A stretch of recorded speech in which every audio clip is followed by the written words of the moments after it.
Hello मेरे प्यारे भाइयों और बहनों, आज का जो टॉपिक है वो साइंस से है और बहुत ही महत्वपूर्ण होने वाला है। आप लोग वीडियो को ज़्यादा से ज़्यादा शेयर कीजिए और चैनल को सब्सक्राइब कीजिए। ओके बाबू, तो हम आते हैं come to the main point पर। हमारा क्वेश्चन क्या है कि दृष्टि दोष क्या है, दृष्टि दोष क्या है और यह कितने प्रकार का होता है, इसका विस्तृत वर्णन कीजिए। इसका क्या बाबू, विस्तृत वर्णन करें कि दृष्टि दोष क्या है और यह कितने प्रकार के होता है, इसका विस्तृत वर्णन करें। तो सबसे पहले हम आंसर में लिखेंगे, पहला नंबर क्या है आपका, दृष्टि दोष। आंसर में क्या बाबू, दृष्टि दोष। दृष्टि दोष, अब एक एक बात को समझना है ध्यान से। अब दृष्टि दोष क्या है, यानी दोष का मतलब क्या होता है, कमी। दोष का मतलब क्या बाबू, कमी। और दृष्टि का मतलब क्या हो गया, आंख हो गया। यानी दृष्टि का मतलब आंख और दोष का मतलब कमी। समझ रहे हो कि नहीं, दृष्टि का मतलब आंख और दोष का मतलब कमी। तो इसको परिभाषित कैसे करेंगे कि आंख के अंतर्गत उत्पन्न वह कमी। ओके बाबू, किसके अंतर्गत जी, तो आंख के अंतर्गत उत्पन्न वह कमी जिसके चलते आंख किसी वस्तु को स्पष्ट नहीं देख पाता है। समझ में आ गया कि नहीं, यानी आंख के अंतर्गत उत्पन्न वह कमी जिसके चलते आंख किसी वस्तु को स्पष्ट नहीं देख पाता है, इसी कमी का नाम क्या है बाबू, दृष्टि दोष। समझ में आ गया कि नहीं। ओके, तो वीडियो अच्छा लगा हो तो चैनल को सब्सक्राइब करो और वीडियो को ज्यादा से ज्यादा शेयर करो। मेरा मकसद रटाना नहीं, सिखाना है। हम रटाते नहीं, हम सिखाते हैं, ताकि आपके लाइफ में कभी भी ये सब क्वेश्चन भूले ना। ओके बाबू, अब आते हैं come to the main point. अब दृष्टि दोष आप समझ गए कि नहीं, यानी दृष्टि के अंतर्गत यानी आंख के अंतर्गत वह कमी जिसके चलते आंख किसी वस्तु को स्पष्ट नहीं देख पाता है, इसी कमी को दृष्टि दोष कहते हैं। समझ में आया कि नहीं बाबू, आपको इसी वीडियो में याद कर लेना है जी। ओके, अब आते हैं दृष्टि दोष के प्रकार।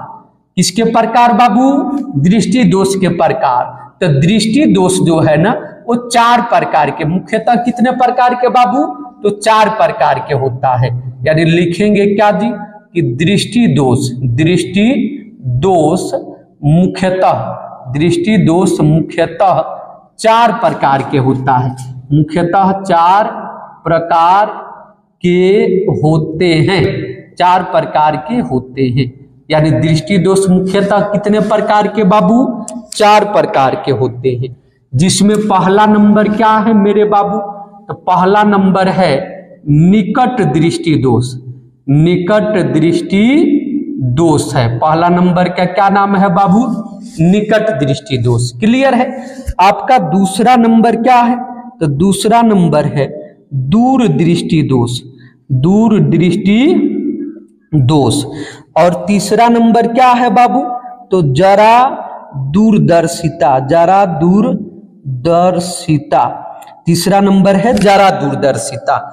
ओके बाबू, और चौथा नंबर क्या है, तो चौथा नंबर है अबिंदुकता, अबिंदुकता, अबिंदुकता। चौथा नंबर क्या है बाबू, अबिंदुकता। अब आओ एक एक करके अध्ययन करेंगे। हम आशा करते हैं कि आप लोग यहां तक समझ गए होंगे, क्लियर समझ गए होंगे ना। यदि नहीं समझे होंगे तो आप कमेंट करके बोलिएगा, आपको फिर से बताया जाएगा। ओके बाबू, अब आते हैं अगला जो क्वेश्चन है।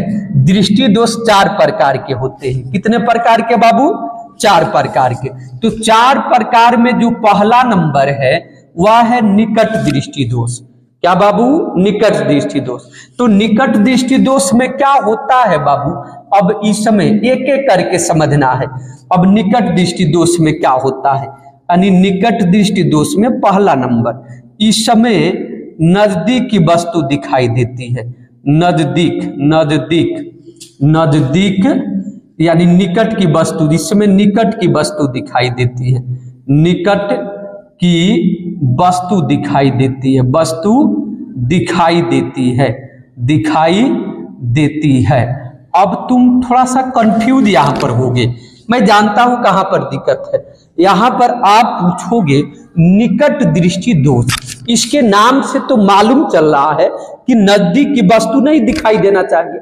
हाँ वही है, मालूम चल रहा है बाबू, लेकिन ऐसा नहीं होता है, इसका सीधा विपरीत होता है। समझ में आ रहा है कि नहीं? निकट दृष्टि दोष का मतलब हुआ ना कि इसमें नजदीक की वस्तु दिखाई देगी, उल्टा होता है बाबू। निकट दृष्टि दोष से आपको मालूम चलता होगा कि इसमें नजदीक की वस्तु नहीं दिखाई देगी, जैसे कि नाम कह रहा है इसका निकट दृष्टि दोष, लेकिन ऐसा नहीं होता है बाबू। यानी निकट दृष्टि दोष में निकट की वस्तु दिखाई देती है और दूर की वस्तु दिखाई नहीं देती है। समझ में आ रहा है कि नहीं बाबू? निकट दृष्टि दोष में कहाँ की वस्तु दिखाई देती है बाबू? तो निकट की वस्तु दिखाई देती है। क्लियर हुआ कि नहीं? अब दूसरा नंबर क्या हो जाएगा?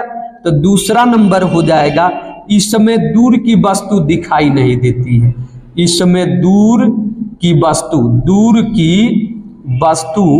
दिखाई नहीं देती है, दूर की वस्तु दिखाई नहीं देती है, दिखाई नहीं देती है। समझ में आ रहा कि नहीं बाबू? इसमें दूर की वस्तु दिखाई नहीं देती है। क्लियर हुआ कि नहीं? यहां तक क्लियर बाबू? कोई प्रॉब्लम नहीं ना है? अब अगला नंबर क्या है, इतना तक नोट कर लिए है ना। अब चूंकि तीसरा नंबर क्या है, अब दूर की वस्तु दिखाई देती है और नजदीक की दूर की वस्तु दिखाई नहीं देती है। ओके बाबू, कोई प्रॉब्लम नहीं है। अब अगला नंबर आएंगे। ओके, अगला नंबर है उपचार। उपचार, अब इसके उपचार में किस लेंस का प्रयोग करते हैं बाबू? तो अवतल लेंस का। किस लेंस का बाबू? अवतल लेंस का। अब इसके उपचार में किस लेंस का प्रयोग करते हैं बाबू?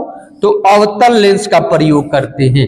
यानी इसके समस्या को निदान हेतु, यानी जिस व्यक्ति को निकट दृष्टि दोष है ना, उसका जो चश्मा बनता है वो अवतल लेंस का बनता है। कौन सा लेंस का बनता है बाबू? अवतल लेंस का बनता है। समझ में आ रहा है कि नहीं? यानी इसके उपचार के लिए किस लेंस का चश्मा बनेगा? अवतल लेंस का चश्मा बनेगा। अब क्लियर हुआ कि नहीं बाबू? यहां तक क्लियर? अब दूसरा नंबर है, उसको समझते हैं। यानी यहां तक क्लियर है? कॉपी कलम लेकर के सब नोट करते चलना बाबू, ठीक है जी। अब निकट दृष्टि दोष क्या है, इसके उपचार क्या है, हो गया कि नहीं? इसके उपचार में किस लेंस का प्रयोग करते हैं बाबू? तो अवतल लेंस का। क्लियर? अब दूसरा नंबर क्या है? दूसरा नंबर आते हैं दूर दृष्टि दोष। कौन सा बाबू? तो दूसरा नंबर है दूर दृष्टि दोष। दूसरा नंबर क्या है बाबू? तो दूर दृष्टि दोष। दूर दृष्टि दोष है। अब समझना है ध्यान से कि दूर दृष्टि दोष क्या है। कौन सा दृष्टि दोष बाबू? तो दूर दृष्टि दोष। ओके, अब इसमें समझेंगे अच्छी तरह से। पहला नंबर क्या है बाबू? कि इसमें जो है, इसमें दूर की वस्तु दिखाई देती है, इसमें दूर की वस्तु दिखाई देती है, दूर की वस्तु दिखाई देती है, दिखाई देती है। अब क्लियर आपको समझ में आ रहा कि नहीं? जैसे कि अब कंफ्यूज नहीं न हो रहे बाबू। इसके पहले वाले में जैसे निकट दृष्टि दोष था तो उसमें निकट की वस्तु दिखाई देता था ना। अब दो नंबर है दूर दृष्टि दोष, तो इसमें कौन सा वस्तु दिखाई देगा बाबू? तो दूर की वस्तु दिखाई देगा। समझ में आ गया कि नहीं? अब दूसरा नंबर क्या है? इसमें नजदीक की वस्तु दिखाई नहीं देता, इसमें नजदीक की वस्तु दिखाई नहीं देता है, नजदीक की वस्तु दिखाई नहीं देता है, इसमें नजदीक की वस्तु दिखाई नहीं देता है। इसमें नजदीक की वस्तु क्या बाबू? तो दिखाई नहीं देता है। समझ में आ गया कि नहीं? अब आपसे कोई पूछे कि दूर दृष्टि दोष क्या है, तो इसका ट्रिक एक ही है कि दूर की वस्तु दिखाई देता है। ट्रिक समझ गए कि नहीं? नजदीक निकट दृष्टि दोष क्या है? तो इसमें निकट की वस्तु दिखाई देता है, और जब निकट की वस्तु दिखाई देगा तो दूर की वस्तु दिखाई नहीं देगा। अब इसमें पूछा जाए कि दूरदृष्टि दोष क्या है, तो इसमें दूर की वस्तु दिखाई देता है, और जब दूर की वस्तु दिखाई देगा तब निकट की वस्तु दिखाई नहीं देगा। समझ में आ रहा है कि नहीं बाबू? एकदम क्लियर। अब अगला नंबर क्या है? यहां तक परफेक्ट बाबू। अब इसका उपचार क्या होता है? अब उपचार में किस लेंस का प्रयोग करते हैं बाबू? तो उत्तल लेंस। किस लेंस का? उत्तल लेंस का प्रयोग करते हैं। समझ में आ गया कि नहीं? यानी किसी व्यक्ति को दूर दृष्टि है, यानी दूर की वस्तु देख रहा है और नजदीक की वस्तु नहीं देख रहा, इसका मतलब दूर दृष्टि है, तो उसका जो चश्मा बनेगा बाबू वह किस लेंस का बनेगा जी? तो उत्तल लेंस का बनेगा। किस लेंस का बनेगा बाबू? तो उत्तल लेंस का बनेगा। समझ में आ गया कि नहीं? क्लियर है। अब चूंकि तीसरा नंबर क्या है, अब समझते चलना है बाबू, और वीडियो अच्छा लग रहा है तो इसको शेयर करते चलो और चैनल को सब्सक्राइब करते चलो।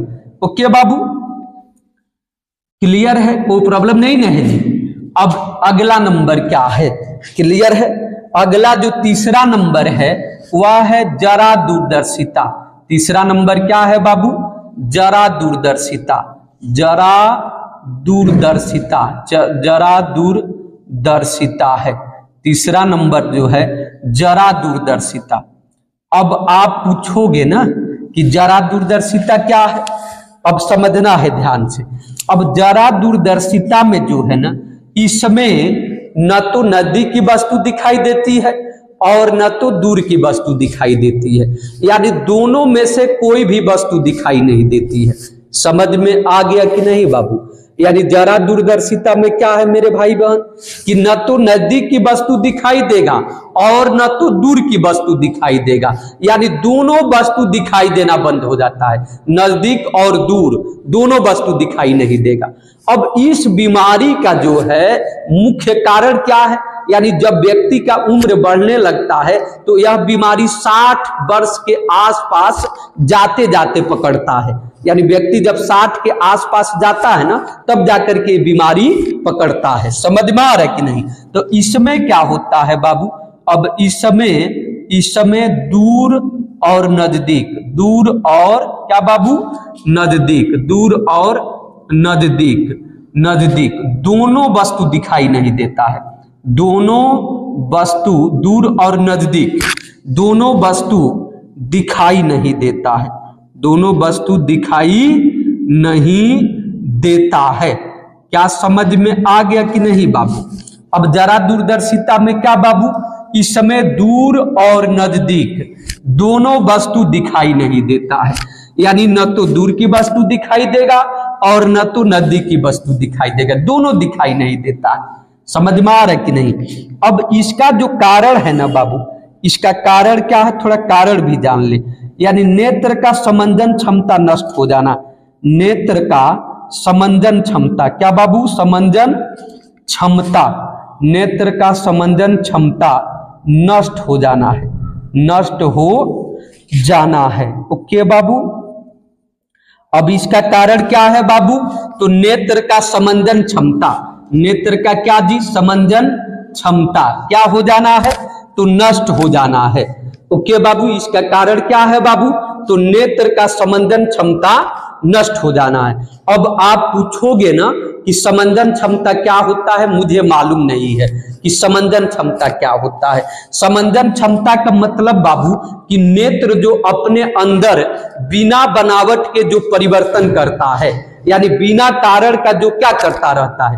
परिवर्तन करता रहता है, उसको समंजन क्षमता बोलते हैं। क्या बोलते हैं जी? समंजन क्षमता। जैसे मान लो दूर हमको स्थित वस्तु को देखना है ना, तो नेत्र के अंदर की जो क्रिया है ना वो अपने आप बदलेगी, अपने आप होती रहेगी। यानी फोकस दूरी बढ़ गया, जब फोकस दूरी बढ़ेगा तब हम दूर स्थित वस्तु को देखेंगे।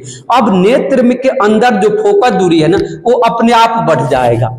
इसको क्या बोलते हैं? समंजन क्षमता बोलते हैं। यदि हमको नजदीक की वस्तु को देखना है ना, तब फोकस दूरी अपने आप नेत्र में क्या हो जाएगा?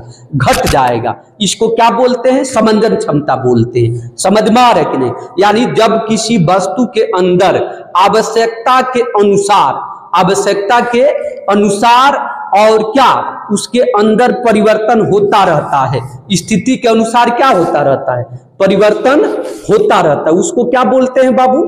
संवेदन क्षमता बोलते हैं। समझ में आया कि नहीं? क्लियर बाबू? जब किसी वस्तु के अंदर उसके स्थिति के मुताबिक परिवर्तन होता रहता है, जिस परिवर्तन से व्यक्ति क्या है, स्वस्थ दिखाई देता है, उसको मेडिसिन से नहीं बल्कि अपने आप परिवर्तन होता रहा है, चश्मा से नहीं बल्कि अपने आप परिवर्तन होता रहता है, तब इसको संवेदन क्षमता बोलते हैं। समझ में आया कि नहीं बाबू? क्लियर है? इसी तरीका से यानी नेत्र का संवेदन क्षमता नष्ट हो जाना है, यानी नेत्र के अंदर जो फोकस दूरी बढ़ता घटता रहता है, जिसके चलते हम दूर और नजदीक स्थित वस्तु को आसानी से देख पाते हैं, वही नष्ट हो जाता है। वही क्या हो जाता है बाबू? नष्ट हो जाता है, जिसके चलते व्यक्ति न तो दूर की वस्तु दिखाई देता है व्यक्ति को, और न तो नजदीक की वस्तु दिखाई देता है। समझ में आया कि नहीं? ओके। अब अगला नंबर है उपचार। अब इसका उपचार कैसे करते हैं? क्या बाबू? उपचार कैसे करेंगे? वेरी वेरी इंपॉर्टेंट टॉपिक बाबू, उपचार। तो इसमें जो है ना बाइफोकल लेंस का प्रयोग करते हैं। किसका बाबू? तो बाइफोकल लेंस का प्रयोग करते हैं। किस लेंस का प्रयोग करते हैं बाबू? तो बाइफोकल लेंस का प्रयोग करते हैं। किस लेंस का जी? तो बाइफोकल लेंस का प्रयोग करते। अब फिर से आपका एक समस्या आया, मैं समझ रहा हूं कहां पर दिक्कत है। अब आप पूछोगे मैं बाइफोकल लेंस नहीं जानता हूं कि बाइफोकल लेंस क्या है। बाइफोकल लेंस का मतलब हुआ कि अवतल लेंस और उत्तल लेंस दोनों को मिला करके बनाया जाता है, यानी जब दोनों को मिला करके बनाया जाएगा ना बाबू, तो उसको बाइफोकल लेंस कहेंगे। समझ में आ गया कि नहीं? यानी इस बीमारी से जो व्यक्ति ग्रसित है ना, उसमें बाइफोकल लेंस का प्रयोग करते हैं, यानी अवतल और उत्तल दोनों लेंस बना करके मिला करके बनाया जाता है, उसी का नाम है बाइफोकल लेंस। समझ में आ गया कि नहीं बाबू? यानी बाइफोकल लेंस बराबर क्या हो गया बाबू? अवतल लेंस अब प्लस क्या मेरे बाबू? उत्तल लेंस। Okay, clear? यानी बाइफोकल लेंस कौन कौन सा लेंस मिलाकर बनता है बाबू? तो अवतल लेंस प्लस उत्तल लेंस दोनों को मिला करके बनाया जाता है। क्लियर है? तब उस लेंस को क्या बोलते हैं? बाइफोकल लेंस बोलते हैं। समझ में आया कि नहीं बाबू? तो वीडियो अच्छा लगा हो तो चैनल को सब्सक्राइब कीजिए और वीडियो को ज्यादा से ज्यादा शेयर कीजिए। जय हिंद, जय भारत।